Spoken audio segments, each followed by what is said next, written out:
한국인이 가장 사랑하는 건강채소, 양배추.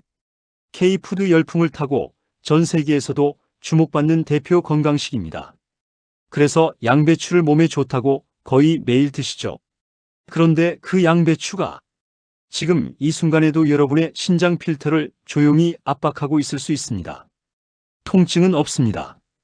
또한 지금은 특별한 이상도 느끼지 못합니다. 그냥 몸에 좋다고 하니 꾸준히 식탁에서 가족과 드시고 계십니다. 그래서 더욱 더 무섭습니다. 실제로 60대 이후 신장 기능은 매년 조금씩 떨어집니다. 이때 잘못된 식품 조합이 반복되면 신장 기능은 생각보다 빨리 떨어질 수 있습니다. 그런데 문제는 양배추가 아닙니다. 양배추와 함께 먹는 그 음식입니다. 오늘 영상에서는 3가지를 말씀드립니다. 첫째, 반드시 피해야 할 상극조합 3가지를 정확히 짚어드리겠습니다. 둘째, 대부분의 한국 식탁에서 매일 반복되는 위험한 조합과 마지막으로 양배추를 안전하게 바꾸는 단 하나의 핵심 원칙입니다. 이 중 하나라도 해당되신다면 오늘 여러분의 식탁을 절대로 그냥 넘기지 마십시오. 안녕하세요. 백세웰빙입니다. 구독과 좋아요는 저에게 큰 힘이 됩니다. 아침에 거울을 보셨을 때 눈두덩이가 어제보다 더 부어 있었던 적 있으신가요? 밤새 물을 많이 마신 것도 아닌데 얼굴이 퉁퉁하게 부어 있습니다. 밤에 화장실을 가는 횟수도 늘었습니다. 예전엔 한 번이면 됐는데 요즘은 2번, 3번씩 일어나게 됩니다. 다녀와도 시원하지 않고 다시 누우면 금방 또 마렵습니다. 또한 소변을 보고 나서 변기를 내려다보면 거품이 한참을 떠 있습니다. 예전엔 금방 사라졌는데 요즘은 그 거품이 오래오래 남아 있습니다. 낮에는 특별히 힘든 일을 한 것도 아닌데 몸이 무겁고 계단 몇 층만 올라가도 숨이 찹니다. 많은 분들이 나이 들면 원래 이렇지 하고 그냥 넘기셨을 겁니다. 그런데 만약 이 모든 변화가 신장이 보내는 신호라면 어떻겠습니까? 더 나아가 매일 드시는 식탁 위 음식 조합에서 시작된 것이라면요. 지금 말씀드린 것들 중 하나라도 나에게 익숙하다 싶으시면 오늘 이야기만큼은 절대 가볍게 듣지 마십시오. 저는 시니어 건강 컨설턴트 김도현입니다. 지난 수년간 60대, 70대, 80대 어르신들의 식습관과 건강검사 수치를 함께 살펴보면서 한 가지 공통점을 발견했습니다. 많은 분들이 몸에 좋다는 음식은 정말 열심히 챙겨 드셨습니다. 그런데 문제는 그 음식이 아니었습니다. 어떻게, 무엇과 함께 드시느냐, 바로 그 방법이 문제였습니다. 문제의 핵심은 딱 하나, 신장은 우리 몸속의 정수기 필터라고 생각하시면 됩니다. 젊을 때는 웬만한 과부하도 거뜬히 버텨냈지만 60대가 넘으면 이 필터의 여과 속도가 서서히 떨어집니다. 아무리 몸에 좋은 성분이라도 한꺼번에 쏟아져 들어오면 필터는 압력을 받고 결국 제 기능을 못하게 됩니다. 다시 말씀드리면 지금 이 나이대에는 음식이 좋으냐 나쁘냐보다 무엇과 함께 먹느냐, 언제 먹느냐가 훨씬 더 중요합니다. 그럼 지금부터 실제로 신장에 압박을 주는 첫 번째 위험한 조합을 말씀드리겠습니다. 첫 번째 상극 조합은 양배추와 차갑고 수분이 많은 음식의 조합입니다. 대표적으로 오이, 수박처럼 몸을 차게 만들고 수분이 넘치는 음식들입니다. 많은 분들이 여름철에 이렇게 드십니다. 양배추 샐러드에 오이를 듬뿍 넣고 후식으로 시원한 수박 몇 조각. 보기만 해도 몸이 맑아질 것 같은 느낌이 드시죠? 실제로 처음 며칠은 소변이 잘 나오는 것 같고 몸도 가벼워진 느낌이 듭니다. 붓기가 빠지는 것 같기도 하고 내가 제대로 먹고 있구나 하고 안심하게 됩니다. 그런데 바로 여기서 함정이 시작됩니다. 신장은 차가운 자극에 굉장히 민감합니다. 특히 60대 이후에는 혈관의 탄력이 떨어져서 갑작스러운 수분 증가와 온도 변화에 더 크게 반응합니다. 차갑고 수분이 많은 음식이 한꺼번에 들어오면 신장 혈관이 순간적으로 수축해버립니다. 정수기 필터에 갑자기 찬물을 세게 들이붓는 것과 똑같습니다. 겉으로는 물이 많이 빠져나오는 것처럼 보이지만 실제로는 필터 안에 엄청난 압력이 쌓이고 있는 상태입니다. 여기에 한 가지가 더 있습니다. 양배추에도 칼륨이 들어 있습니다. 칼륨 자체는 나쁜 성분이 아닙니다. 하지만 신장의 배출 능력이 떨어진 상태에서 칼륨까지 한꺼번에 몰려들면 신장은 평소보다 훨씬 강한 압력으로 걸러내야 합니다. 제가 상담했던 68세 박영수 어르신이 생각납니다. 건강을 위해 점심마다 양배추와 오이를 가득 넣은 샐러드를 드셨고 후식으로는 항상 수박을 챙겨 드셨습니다. 처음 1에서 2주는 몸이 가벼워진 느낌이라며 좋아하셨습니다. 그런데 한 달쯤 지나자 아침마다 눈이 붓고 밤에 화장실을 3번 이상 가기 시작하셨습니다. 소변 거품도 점점 오래 남았습니다. 검사를 해보니 신장여과 수치가 이전보다 떨어져 있었습니다. 당장 큰 병은 아니었지만 분명한 경고 신호였습니다. 차가운 조합은 당장 통증을 만들지 않습니다. 그래서 더 무섭습니다. 아침에 눈이 붓거나 밤에 화장실을 자주 가신다면 가장 먼저 이 조합부터 점검해 보십시오. 양배추 자체는 문제가 아닙니다. 하지만 차가운 수분 많은 식품과 매일 반복되는 조합은 노년기의 신장에 서서히 부담을 줄 수 있습니다. 두 번째 상극 조합은 양배추와 해조류입니다. 미역국, 다시마, 해조류 무침. 한국 식탁에서 빠지기 어려운 건강식들이죠. 산후조리에도 먹고 생일에도 먹고 혈액을 맑게 한다는 이유로 평소에도 자주 드시는 음식들입니다. 그래서 오히려 더 조심해야 합니다. 양배추에는 고이트로젠이라는 성분이 들어있습니다. 어려운 이름이지만 쉽게 말씀드리면 우리 몸이 요오드를 제대로 활용하지 못하도록 방해하는 성분입니다. 그런데 해조류에는 바로 그 요오드가 아주 풍부하게 들어있습니다. 젊을 때는 큰 문제가 되지 않지만 60대 이후에는 갑상선 기능이 서서히 둔해집니다. 이 시기에 요오드 대사가 불안정해지면 갑상선 호르몬 균형이 흔들릴 수 있습니다. 갑상선이 뭐 그리 대수냐고 하실 수 있습니다. 그런데 갑상선은 단순히 목에 있는 작은 장기가 아닙니다. 신장으로 가는 혈류와 몸 전체의 대사 속도를 조절하는 지휘자입니다. 오케스트라에서 지휘자가 흔들리면 연주 전체가 무너지듯 갑상선이 흔들리면 신장의 여과 리듬도 함께 영향을 받습니다. 여기에 더해 해조류에도 칼륨이 적지 않게 들어있어서 양배추와 해조류를 동시에 자주 드시면 칼륨이 한꺼번에 몰려들 수 있습니다. 신장이 약해진 상태에서는 이 칼륨 부담이 조금씩 쌓이게 됩니다. 제가 상담했던 72세 김정희 어르신이 떠오릅니다. 위 건강을 위해 양배추를, 혈관 건강을 위해 미역국을 매일 드셨습니다. 처음엔 속이 편안해지는 느낌이 있었다고 하셨습니다. 그런데 2달이 지나자 몸이 점점 무거워지고 목이 부은 느낌, 심한 피로감, 다리 부종이 나타나기 시작했습니다. 검사를 해보니 갑상선 수치가 올라가 있었고 신장여과 수치도 경계선 아래로 떨어져 있었습니다. 갑자기 무슨 큰 병이 생긴 게 아니었습니다. 매일 반복된 식탁 위 조합이 조금씩 몸의 균형을 무너뜨리고 있었던 겁니다. 해조류가 나쁜 음식이라는 말이 아닙니다. 양배추도 당연히 좋은 음식입니다. 하지만 이 둘을 매일 동시에 특히 노년기에 반복해서 드신다면 갑상선과 신장 모두에 부담이 될 수 있습니다. 목 주변이 자주 붓거나 이유 없이 피곤하고 다리 부종이 반복되는 분들은 지금 당장 이 조합을 한번 점검해 보십시오. 여기서 잠깐 정리하겠습니다. 지금까지 말씀드린 공통점은 단 하나입니다. 좋은 음식도 동시에 겹치면 노년기의 신장에는 과부하가 될 수 있다는 점입니다.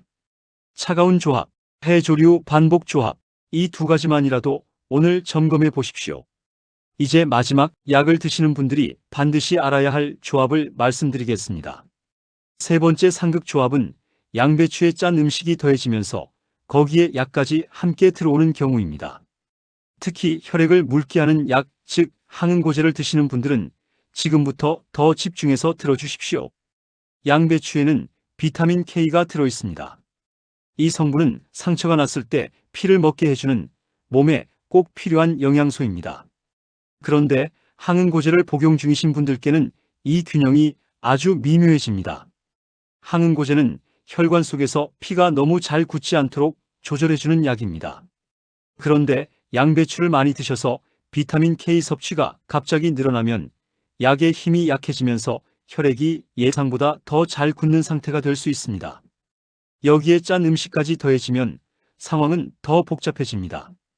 김치, 젓갈, 장아찌처럼 나트륨이 많은 음식은 혈압을 올립니다. 혈압이 올라가면 신장 안에 아주 작고 섬세한 혈관들이 더 강한 압력을 견뎌야 합니다. 신장은 사실 혈관 덩어리입니다. 정수기 필터에 강한 수압을 계속 가하면 결국 필터가 상하듯 신장도 그 압력이 쌓이면 여과 기능이 서서히 떨어지게 됩니다. 제가 상담했던 70세 이성호 어르신은 심장 수술 후 항응고제를 복용 중이셨습니다. 건강을 위해 매일 아침 양배추를 갈아 드셨고 식사 때마다 짠 김치를 넉넉히 곁들이셨습니다. 처음에는 아무 증상이 없었습니다. 그런데 몇 달 후 혈액 검사에서 응고 수치가 불안정하게 변동하기 시작했고 혈압도 올라가 있었습니다. 신장 여과 수치도 조금씩 떨어지고 있었습니다. 약을 잘못 드신 게 아니었습니다.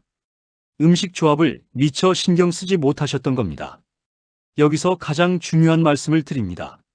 항응고제나 혈압약을 복용 중이시라면 양배추를 무조건 끊으라는 뜻이 절대 아닙니다.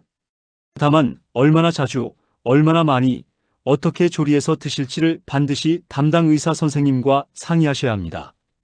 약은 아주 정밀하게 계산된 치료입니다. 거기에 음식이 무심코 얹히면 그 균형이 흔들릴 수 있습니다. 오늘 말씀드린 세 가지 상극 조합을 다시 한번 정리하겠습니다. 첫째, 차갑고 수분이 많은 음식과의 조합. 둘째, 해조류와의 매일 반복되는 조합. 셋째, 항응고제 복용 중에 짠 음식까지 함께 드시는 조합입니다.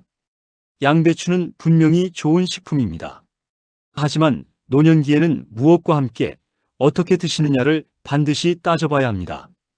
그럼 이제 양배추를 안전하고 현명하게 먹는 방법을 말씀드리겠습니다.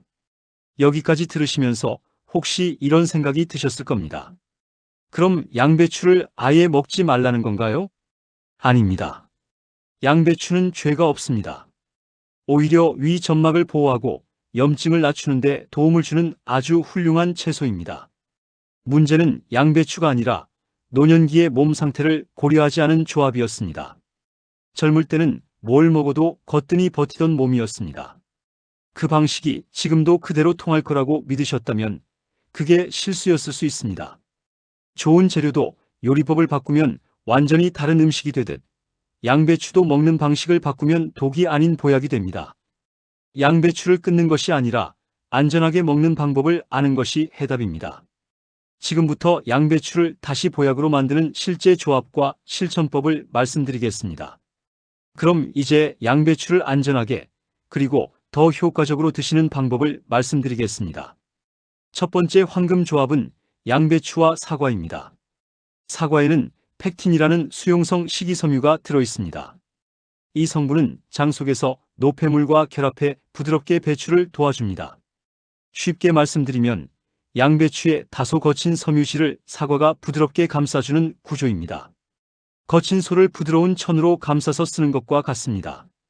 자극은 줄이고 효과는 그대로 유지하는 방식입니다. 여기에 사과의 항산화 성분은 혈관을 보호하는 데도 도움을 줄 수 있습니다. 혈관이 안정되면 신장으로 가는 혈류도 자연스럽게 안정됩니다. 두 번째 황금 조합은 양배추와 달걀 흰자입니다. 노년기에는 근육이 빠르게 줄어듭니다.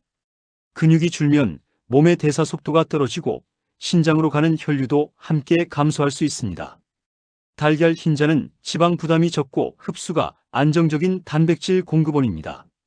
양배추가 장의 기를 닦아주는 역할이라면 달걀 흰자는 그 위에 필요한 자재를 공급하는 역할입니다. 길만 잘 닦아놓아도 자재가 없으면 건물이 세워지지 않듯이 노년기에는 적절한 단백질이 반드시 필요합니다. 정리하면 이렇습니다. 양배추와 사과는 장과 혈관을 부드럽게 돕는 조합, 양배추와 달걀 흰자는 근육과 대사를 안정시키는 조합입니다. 좋은 음식을 하나 더 추가하는 것이 아니라 몸의 균형을 맞추는 방향으로 조합을 바꾸는 것입니다. 이제 남은 것은 어떻게 조리하느냐입니다. 조리 방법 하나가 부담은 줄이고 효과는 높이는 결정적인 차이를 만들어냅니다. 지금부터 말씀드리는 것이 이 영상에서 가장 중요한 부분입니다. 양배추를 계속 드셔도 되는지 줄여야 하는지는 이 원칙 하나에 달려 있습니다. 핵심은 이겁니다. 그대로 먹지 말고 가볍게 조리해서 드십시오. 많은 분들이 양배추는 생으로 먹어야 좋다고 생각하십니다. 비타민이 파괴될까봐 걱정이 되시는 거죠.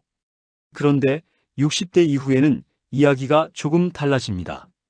신장은 갑작스러운 영양 성분의 집중 유입을 부담스러워할 수 있습니다. 특히 칼륨과 거친 섬유질이 한꺼번에 쏟아져 들어오면 여과 과정에서 압력이 올라갈 수 있습니다. 그래서 필요한 것이 바로 30초 데치기입니다. 끓는 물에 30초에서 1분 이내로만 살짝 데친 뒤 바로 건져내는 방식입니다. 이 과정을 거치면 부담이 되는 수용성 성분 일부가 물로 빠져나가고 지나치게 차가운 성질도 중화됩니다. 비유하자면 날카로운 돌을 물에 한번 헹궈 모서리를 둥글게 만드는 것과 같습니다.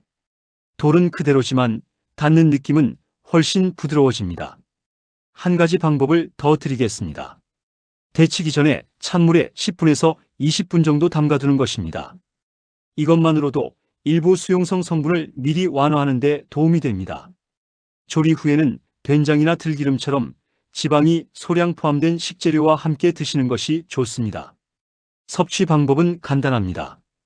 일주일에 3번에서 5번, 한 컵 분량 이내로 드십시오.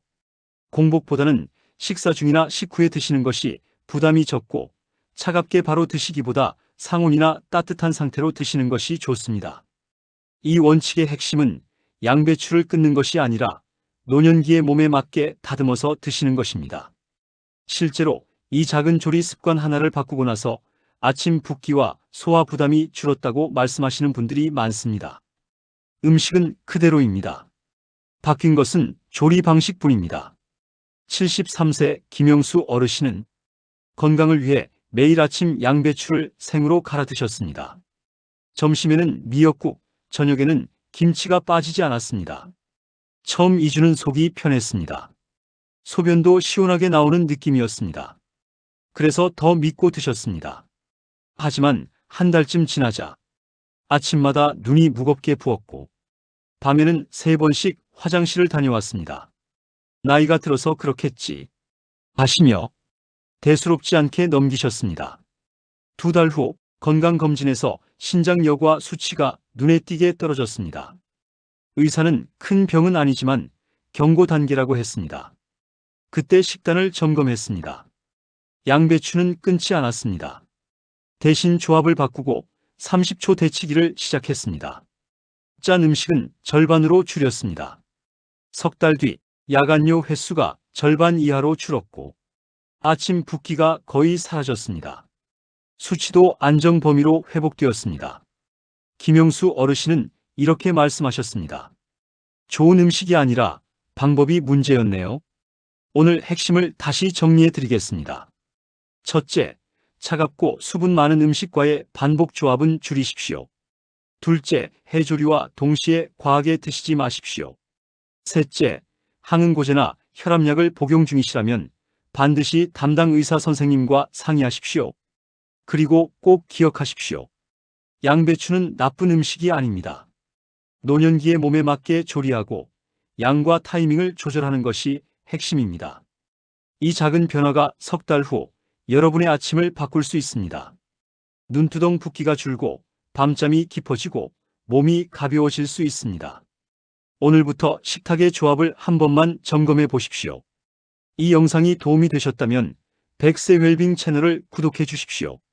좋아요와 알림 설정은 앞으로 전해드릴 건강 정보를 가장 먼저 받아보시는 방법입니다. 그리고 댓글에 건강 딱 2글자만 남겨주십시오. 그 한마디가 오늘 실천의 시작이 됩니다. 밤에 자주 깨시거나 신장 수치가 걱정되는 가족이 주변에 계시다면 이 영상을 꼭 공유해 주십시오. 여러분의 식탁이 병을 만드는 곳이 아니라 몸을 회복시키는 곳이 되기를 진심으로 바랍니다.